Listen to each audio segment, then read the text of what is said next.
My starting point when it comes to the consideration of any issue relating to free speech is my passionate belief that the second most precious thing in life is the right to express yourself freely. The most precious thing in life, I think, is food in your mouth, and the third most precious is a roof over your head. But a fixture for me in the number 2 slot is free expression, just below the need to sustain life itself. That is because I have enjoyed free expression in this country all my professional life and fully expect to continue to do so. Personally, I suspect highly unlikely to be arrested for whatever laws exist to contain free expression because of the undoubtedly privileged position that is afforded to those of a high public profile. So my concerns are less for myself and more for those more vulnerable because of their lower profile. Like the man arrested in Oxford for calling a police horse gay, or the teenager arrested for calling the Church of Scientology a cult, or the cafe owner arrested for displaying passages from the Bible on a TV screen. When I heard of some of these more ludicrous offences and charges, I remembered that I had been here before in a fictional context. I once did a show called Not the 9 O'Clock News some years ago, and we did a sketch where Griff Rhys-Jones played Constable Savage, a manifestly racist police officer to whom I, as his station commander, is giving a dressing down for arresting a black man on a whole string of ridiculous, trumped-up and ludicrous charges. The charges for which Constable Savage arrested Mr. Winston Kadogo of 55 Mercer Road were these: walking on the cracks in the pavement, walking in a loud shirt in a built-up area during the hours of darkness, and one of my favourites, walking around all over the place. He was also arrested for urinating in a public convenience and looking at me in a funny way. Who would have thought that we would end up with a law that would allow life to imitate art so exactly?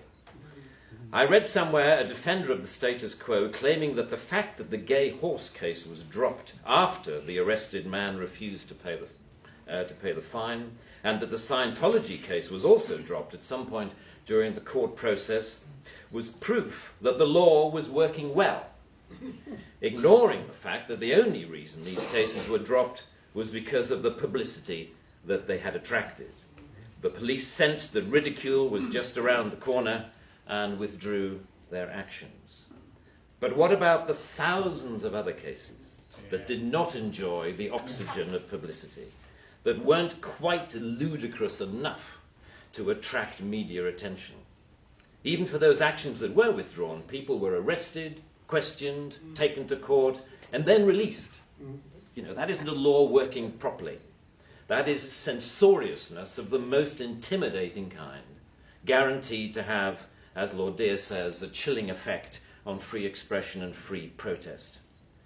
Parliament's Joint Committee on Human Rights summarised, as you may know, this whole issue very well by saying, while arresting a protester for using threatening or abusive speech may, depending on the circumstances, be a proportionate response, we do not think that language or behaviour that is merely insulting should ever be criminalised in this way. The clear problem with the outlawing of insult is that too many things can be interpreted as such. Criticism is easily construed as insult by certain parties. Ridicule easily construed as insult. Sarcasm, unfavourable comparison, merely stating an alternative point of view to the orthodoxy can be interpreted as insult.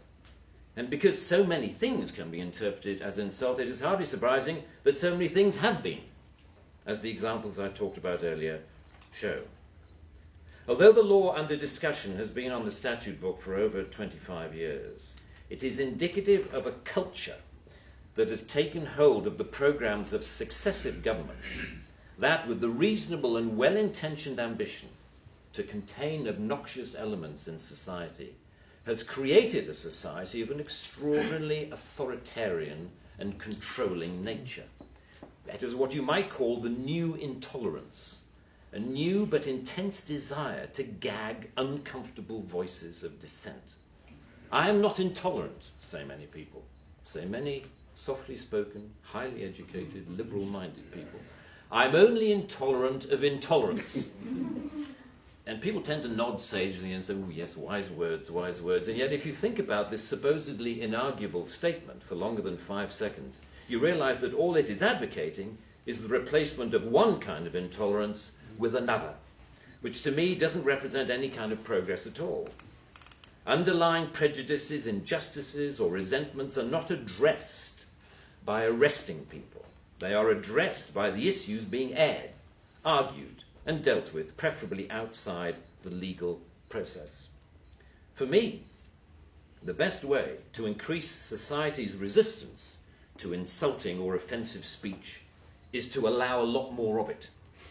As with childhood diseases, you can better resist those germs to which you have been exposed.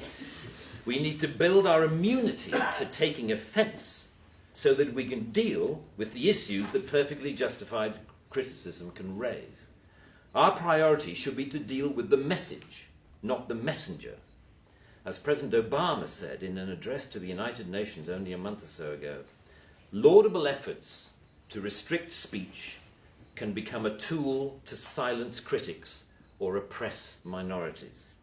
The strongest weapon against hateful speech is not repression, it is more speech. And that's the essence of my thesis, more speech. If we want a robust society, we need more robust dialogue, and that must include the right to insult or to offend. And even if, as Lord Dear says, the freedom to be inoffensive is no freedom at all. The repeal of this word in this clause will be only a small step, but it will, I hope, be a critical one in what should be a longer-term project to pause and slowly rewind a creeping culture of censoriousness. It is a small skirmish in the battle, in my opinion, to deal with what Sir Salman Rushdie refers to as the outrage industry. Self-appointed arbiters of the public good, encouraging media-stoked outrage to which the police feel under terrible pressure to react. A newspaper rings up Scotland Yard. Someone has said something slightly insulting on Twitter about someone who we think a national treasure. What are you going to do about it? And the police panic and they scrabble around and then grasp the most inappropriate lifeline of all, Section 5 of the Public Order Act, that thing where you arrest anybody for saying anything that might be construed by anyone else as insulting.